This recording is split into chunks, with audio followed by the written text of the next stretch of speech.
મફતભાઈ રામાભાઈ ચૌહાણ 65 વર્ષના ખેડૂત જેઓ પોતાના પરિવારની મુશ્કેલીઓનો સામનો કરી રહ્યા છે।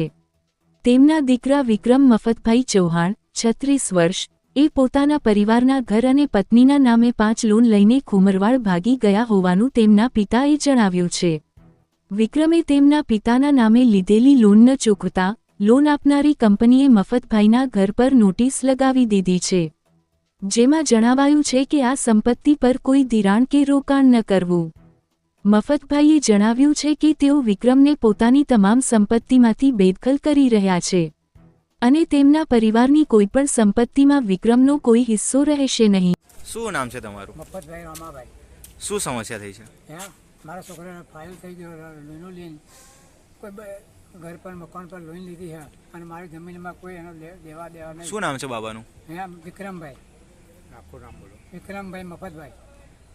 કેટલા અંદાજે કેટલાની લોન લીધી હશે? એને લગભગ લીધી 10 લાખની લીધી છે લોન। જી, અને હવે એને ફાઇલ થઈ કે મારા મકાન પર કોઈ, મારી જમીન પર કોઈ એના હક દાવો નહીં, મારી મિલકતમાં કોઈ હક દાવો નહીં એનો। જી જી જી